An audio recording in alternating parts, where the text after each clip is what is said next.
Hello there, what is going on everyone? Today we are bringing to you my review of Twilight Imperium Thunder's Edge, the latest expansion for Twilight Imperium 4th edition from Fantasy Flight Games. It brings a ton of new content into Twilight Imperium, but is it too much? I'm going to give you my pros and cons in this video. I'm going to give you my thoughts about it. I've had it for some time now, and I've had some time to dig into it. This is also a review copy sent by Asmodee, so thank you, Asmodee, for making this video possible.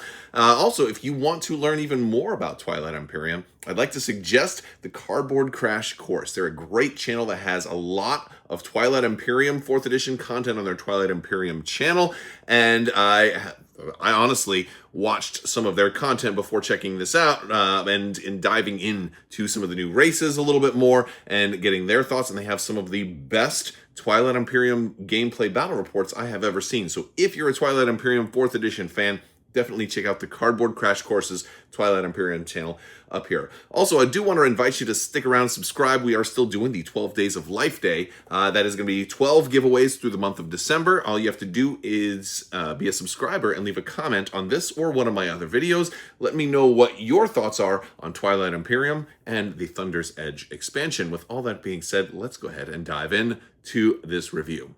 The first thing I want to talk about is all of the new factions. Now, Thunder's Edge brings 7 new faction sheets, but it's actually 5 new factions. There is one of the new factions called the Council Calaris from the Codex, and there's also a new faction that is 2 combined factions, which is really interesting. It's the Firmament and the Obsidian, and they sort of have this Illuminati thing going on where they start off as one faction, and then at a certain point in the game, they completely switch to a different faction and changes the state of the game a little bit. These are a little bit more advanced factions overall. Not all of them are hard, but some of them seem a little more advanced at first. For example, the Last Bastion starts off with very little, but they have the ability to pick up steam very quickly. Like the Deep Rot Scholaret isn't necessarily a super hard faction to play. In fact, they can be very friendly with everybody, but maybe they're a little too friendly, and maybe they're becoming allies with you and coexisting on a planet with you and doing things that you've never seen before. And there's a lot of stuff that you're seeing in these new factions that do new things that you haven't seen before. Mobile structures that can move around the battlefield. A lot of new things, like changing your faction completely, or if you're not familiar with the Codex factions, using Council Calaris and kind of taking one of the unused factions from the game and sort of using them and using all of their components with a new twist. Now, all of these factions add a whole lot more to the game. Now, the game is now up to 30 factions. This is a lot, and if you are a casual player of Twilight Imperium, it may seem like it's a bit too much. And I don't think it's necessarily true that it's a bit too much, but it can be hard to memorize all of the faction abilities if you only play once in a while. I think this is definitely a good thing for players of the game who have been playing for a long time, and that you kind of know all of the factions. As somebody who loves this game, I absolutely love Twilight Imperium, and I will say that it is my favorite game.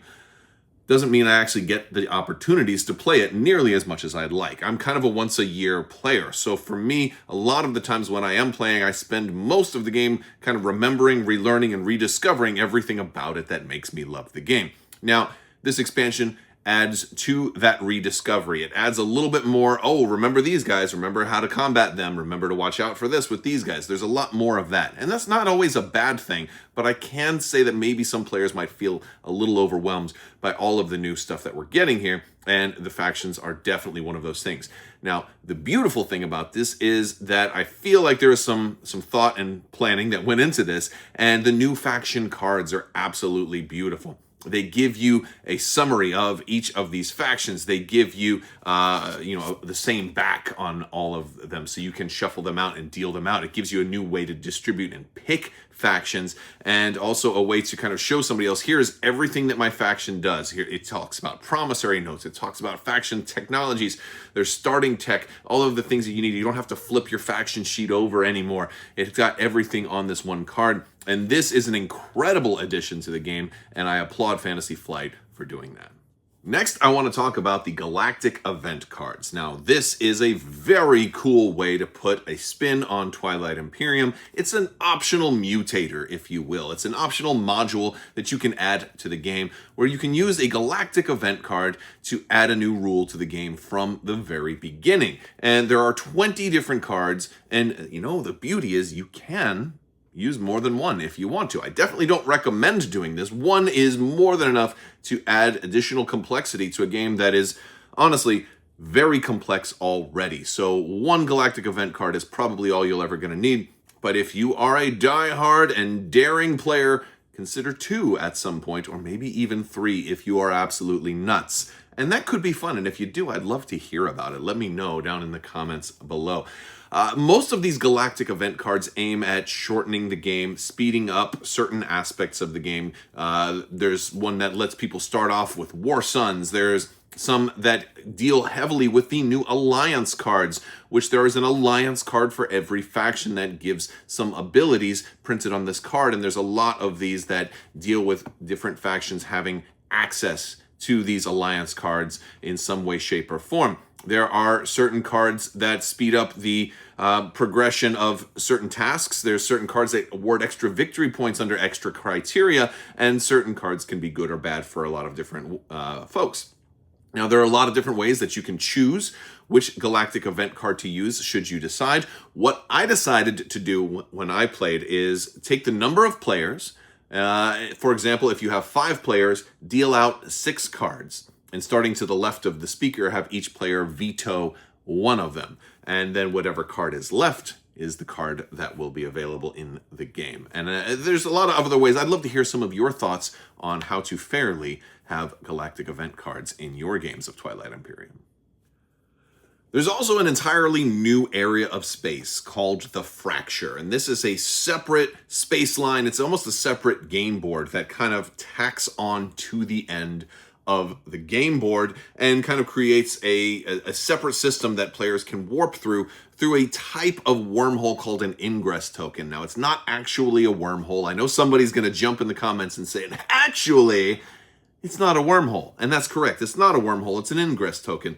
But it does function awfully like a wormhole, if you take my meaning. It's to keep those Krius guys out of here. However, I did play Krius and managed to drop a wormhole into these eventually. It is still possible. Now, these are regions of space that are going to be filled with the new neutral factions. There are basically neutral units that can show up in the game, and there's a handy-dandy neutral unit reference card that also allows you to play those. There's a lot of ways to get neutral units on the boards, even outside of the factions. There's action cards. I'm sorry, the Fracture. There's action cards that can put neutral pirates in any system that doesn't have anybody in there already. You can kind of make it harder for people to get to you if you've got some empty space or asteroid fields surrounding your home system. Maybe you want to slow down the approach of an aggressive player. There's a lot of other ways to get the neutral units, but this is a great way to get a lot of neutral units out there. And why would you want to do that? Well, the Fracture has some very valuable planets on here, rich in resources, mostly isolated from the rest of the game board. So if you're able to establish a foothold out in the Fracture, it can be a somewhat safe place if you don't want to be attacked, if you want to be able to kind of store some resources, some resource-heavy planets, and also gain victory points. The legendary planet Styx, for example. There's a lot of really cool things. Plus, you can get relics from taking these planets. So really cool reasons to want to come out and take these. But there's definitely some cons that come with the Fracture. For example, it uses an awful lot of extra table space. Twilight Imperium 4th edition already uses a massive amount of table space. I have a table that's like 7 by 4.5. It's massive, and there's hardly any space left on in a 5-player game. It's massive.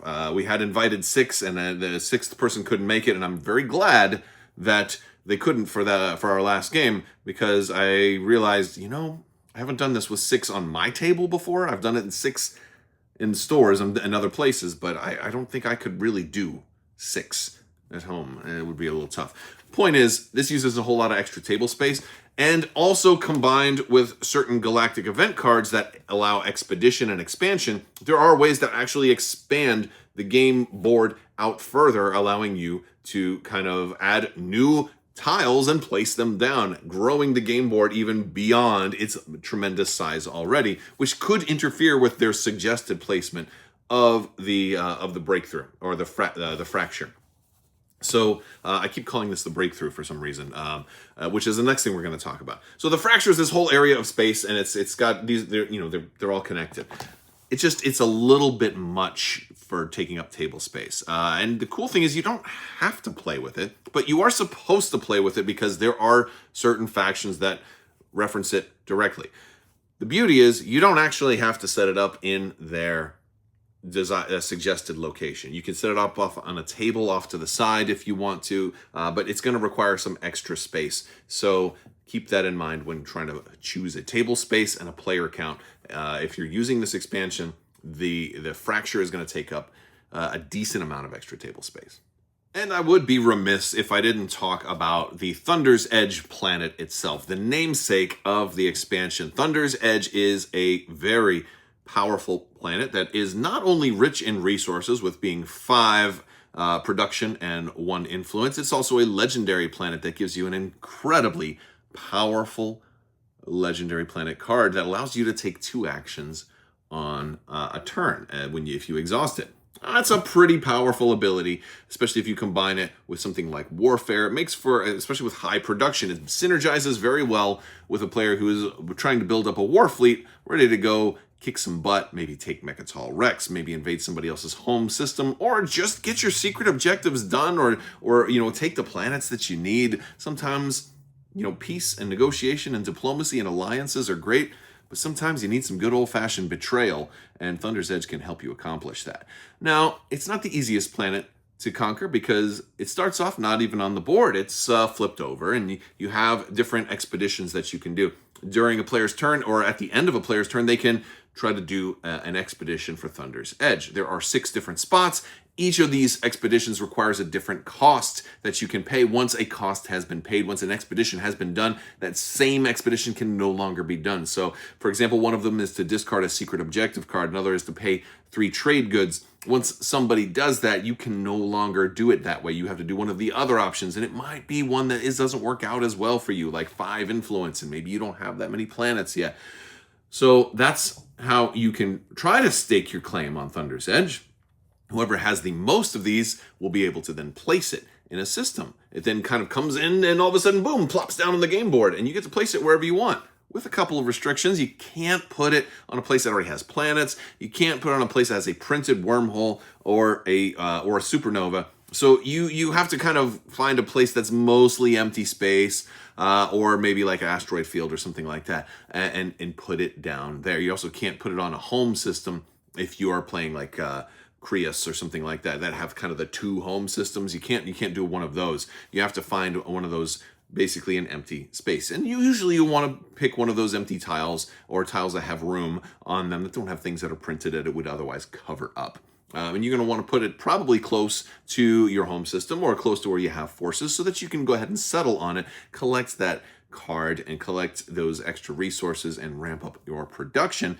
Maybe build some PDSs on here pretty quick as well. Now, there's another awesome thing about Thunder's Edge, and that is breakthroughs and synergies. And when you do an expedition, even before Thunder's Edge hits play, doing your first expedition does unlock your faction-specific breakthrough. Breakthroughs are incredible because they offer something totally new to every single faction. Also, a detail that is specified on the new faction cards. The breakthroughs are very cool, and some of them are kind of game-changing for some of the factions. I really like the way these new breakthroughs work. They also give you a synergy that allows you to use technology specialties and kind of substitute one for another when you're doing your technology upgrades and trying to research new tech. So that is really nice for the synergies, but I think the breakthrough ability is the part that's the most important because it unlocks some whole new ability, and that's very cool. When you do these, there is also a chance that you will roll a die on a 1 or a 10. The fracture will come into play a little bit early. That can happen. If not, there's other ways that the fracture can be brought into play manually. But Thunder's Edge offers a whole lot just to get to this one new planet. And this is probably the most important part of the game. It has a lot of different things that are all tied to it, with the breakthroughs, the synergies, and the fracture, and the neutral units, and the ingress tokens, and everything that goes into searching for Thunder's Edge. But it's definitely worth it because you get a great planet, a legendary planet ability, and a lot of other really cool bonuses for every single faction out there with their new breakthroughs. Very cool. And the legendary planet ability is just awesome. There are also a lot of other new things that come into this game that I haven't really talked about. Like there's extra relics, there's some extra action cards, there's space stations, which can allow trading across borders, which, maybe if you're, Hakan, you're not too keen on having all these space stations out there. There's a new tile called the Entropic Scar. There's a lot of new legendary planets. There's planets that are kind of throwbacks to older Twilight Imperium games. There's dual specialties or dual traits and a lot of different things like that that are all little extra things that kind of help both complicate and elevate the game. And I think that kind of summarizes where I feel about this expansion. This expansion elevates the game, but also complicates it a little bit more. I feel like if you are a Twilight Imperium player that has the base game and you've got Prophecy of Kings already, you might not need this one right away because I don't think it adds anything that the game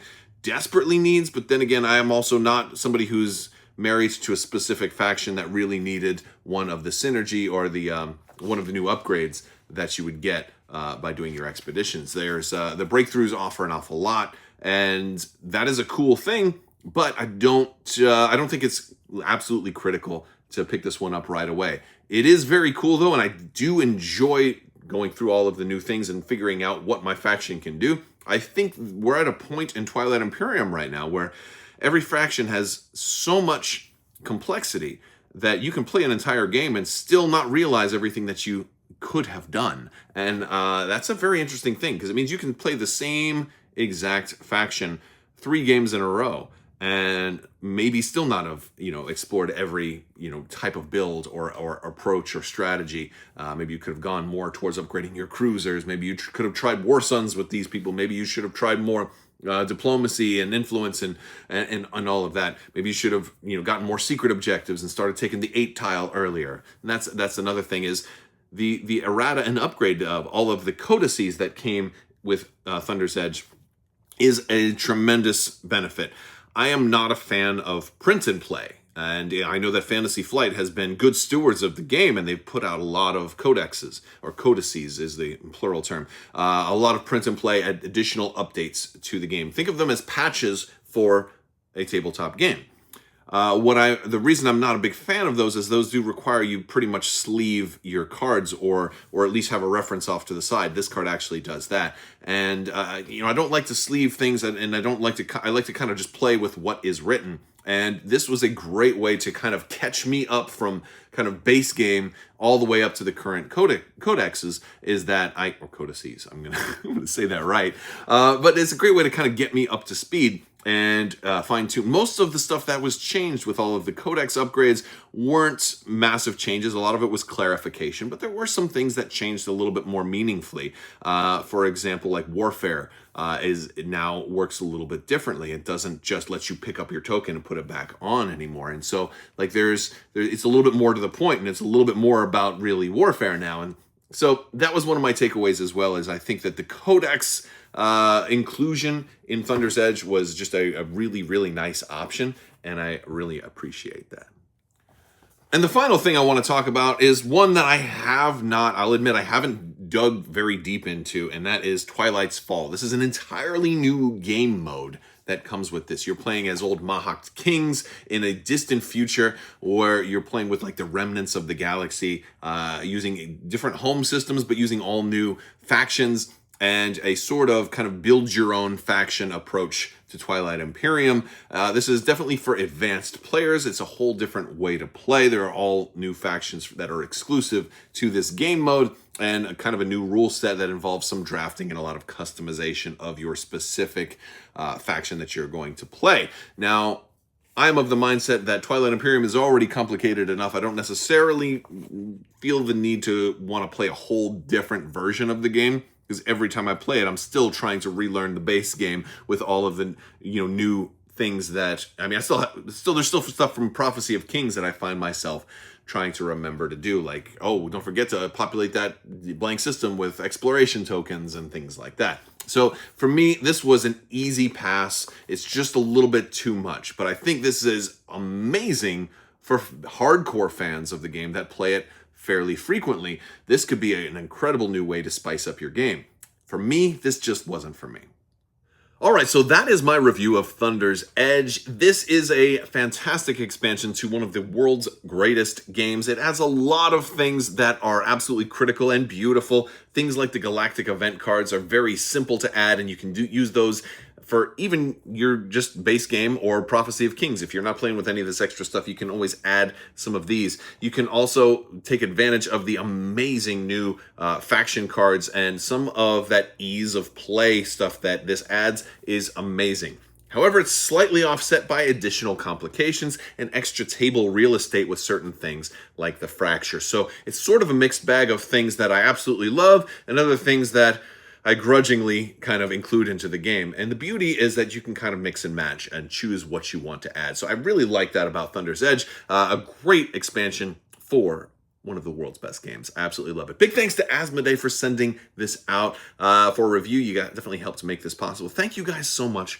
for watching. If you like what you see here, stick around. And we cover a lot of board games, spaceship games, sci-fi games, a lot of that awesome stuff. And hoping to get a game of Twilight Imperium going at Adepticon. If you're going to be out there, let me know. Maybe you'll see me playing. Who knows? All right, I'll talk to you guys later. I want to thank you all so much. Big thanks to my patrons. You guys are absolutely amazing and help make this whole channel possible. I will talk to you later. May the Force be with you. Live long and prosper. Be excellent to each other. Party on, dudes. So say we all. And always wash your socks.